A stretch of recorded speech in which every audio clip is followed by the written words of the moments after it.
Thank you, and thank you for having me here today. This is quite an honor.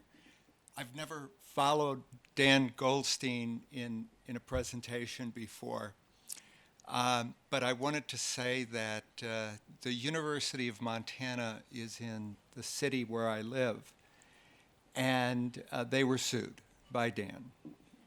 And um, and I knew a lot of people in the university working on accessibility, and they were very frustrated over the years.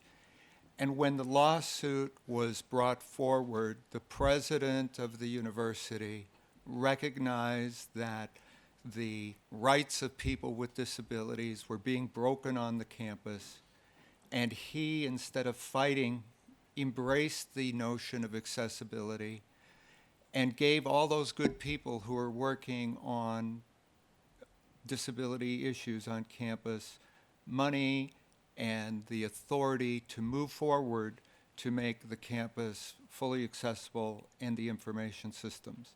And it's just been delightful to see a university embrace that notion of accessibility.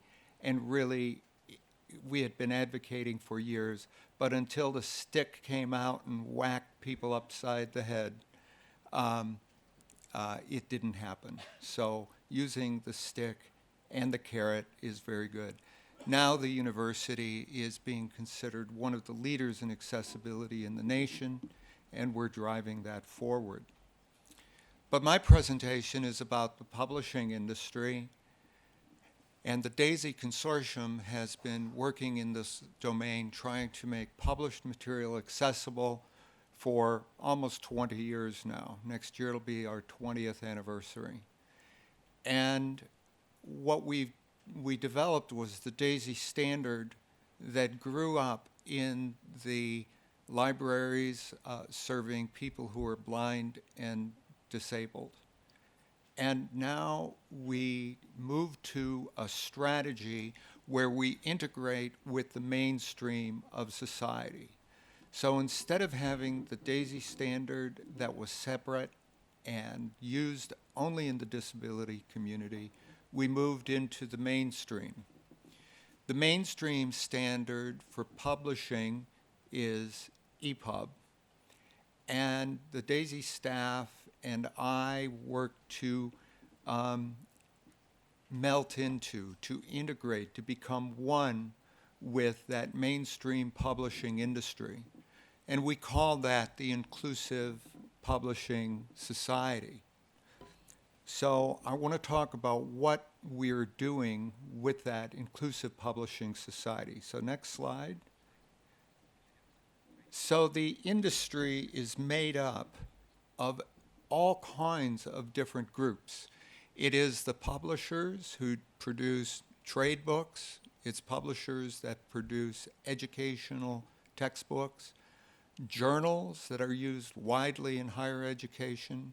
Even comic books are included in the Inclusive Publishing Society. And the tech companies have become key players in digital publishing. Just name all of them: Google Book Project, the Apple iBooks, the Barnes and Noble, the Amazons.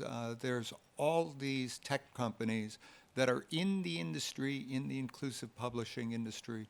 And of course, the disability community is there as well. And in many ways, with the DAISY standard, we've merged into EPUB. So all the great things that were in DAISY are now also in EPUB. Next slide. And the publishers ask, so what is it that I have to do to make my books accessible? Just tell me what I got to do, and I will do it. We have gotten huge agreement in the publishing industry that they need to make their books accessible. They know it's a fact of life, and many of the publishers have embraced that notion and are carrying it forward, but they honestly want to know what it is that they have to do to make their books accessible. So we're looking at what is a baseline, meaning the minimum that needs to be done to be called an accessible book. And if you think about this in sports where you have to jump over a bar, where do we set that bar? Where is that baseline that we could call this published document accessible? It's not easy to do all this.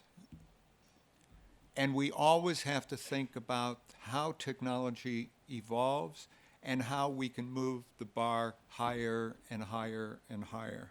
So we go to the next slide. So first of all, we're saying that the materials must be in EPUB 3. We don't want to see proprietary formats. We don't want to see PDFs ever again. It's EPUB 3 that we're focusing on in all of these technologies. The DAISY Consortium has endorsed EPUB 3, and we're moving toward that in the libraries as the technology evolves. So, to be accessible, the publication itself must be accessible. The reading system that's used must be accessible in conjunction with the assistive technology that's being used, like a screen reader. When you have all those three things come together, an accessible document, an accessible reading system, and assistive technology that presents the information to the person through their eyes, ears, and fingers with refreshable braille, that's accessible, and that is what is part, and we agree that when those things are there, then we have the baseline for accessibility. And today, we can do this with EPUB 3. The publishers can deliver EPUB 3, which is based on HTML and the open web platform. So it's in HTML and it's wrapped up in a wrapper for the distribution. The EPUB file is .epub. If you rename that to .zip, you can unpack it and look at the HTML files, the CSS files. You can look at the image files, all the things that are making up that accessible publication. And all it really is a website wrapped up for distribution. So I'm on slide 6 now. So the HTML structure, so that structure is the headings, subheadings, paragraphs, all need to be there in order for that document to be accessible. Now, when you think about this, this is also exactly the same thing that sighted people need to read that publication. They need headings, they need subheadings and paragraphs. It needs to be easy to use and easy to read. So we're not asking for anything different from what would be delivered to the mainstream person. It's identical. So, images have always been a problem in textbooks. What is required in the baseline is that ornamental images, just little teeny pictures and glyphs that mean nothing, that they be marked up as presentational.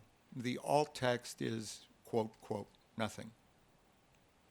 But images that do convey meaning need to have appropriate alt text. If they're not described in the paragraph or by a caption properly, they have to have alt text. That's usually fairly small. But we're saying in the baseline that this must be part of the baseline.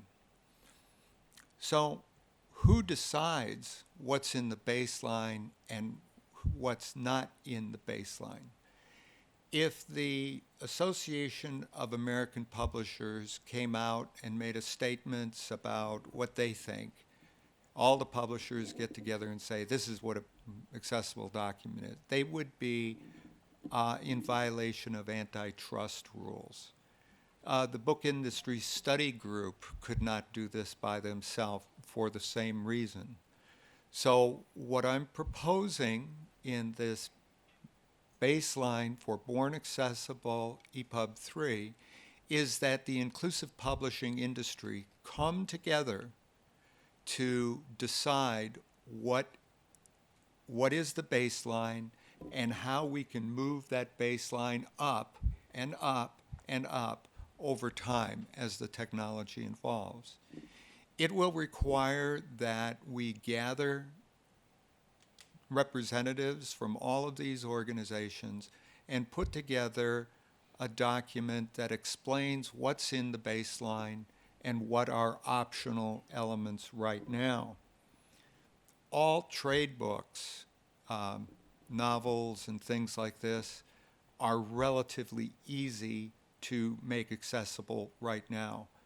Textbooks with detailed graphics, very heavy information included in graphical content needs to be accessible.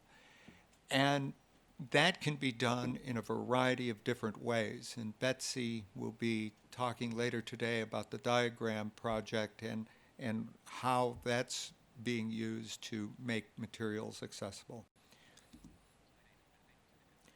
Metadata will become very important over time because we can identify what are the accessible features in this document and publish it to the world through schema.org or through the Onyx system. Okay, so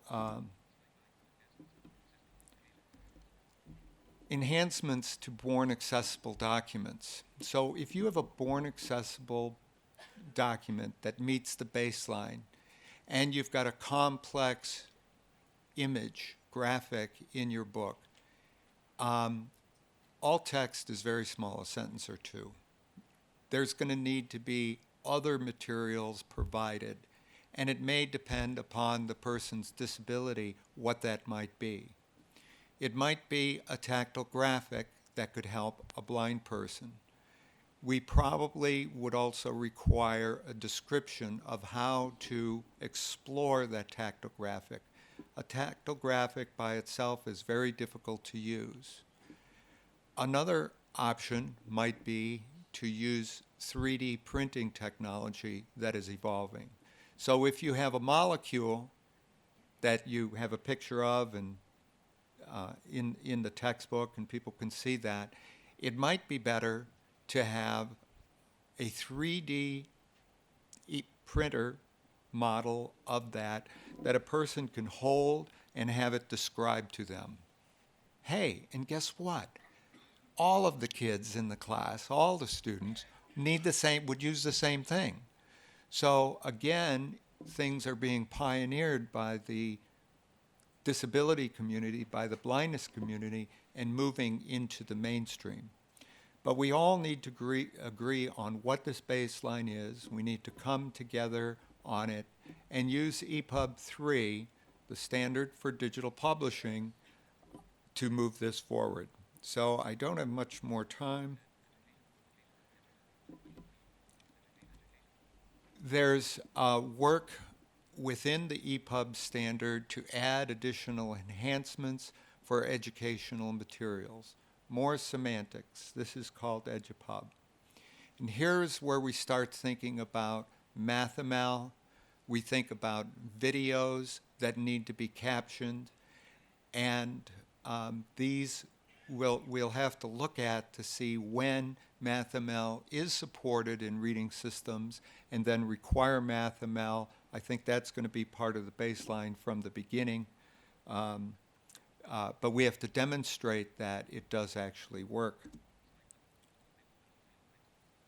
We need authoring tools for EPUB, and some companies are coming out with these authoring tools. DAISY Consortium has EPUB 3 authoring tools available. Avnish is doing a presentation on some of this later today. And conformance and certification. I'm pretty sure that some universities will want to make sure we'll have to have a third party identify that this publication is really accessible. Prove it to me. I want somebody else, somebody who knows disability, to certify that this publication is accessible. We need to talk about how that would work, who would do it, what is the financial model around it. But I think certification is something that's inevitably going to move upon us. We're testing the reading systems right now. If you go to epubtest.org, you'll see about 60 different reading systems that are out there that support EPUB. And we're testing them for accessibility.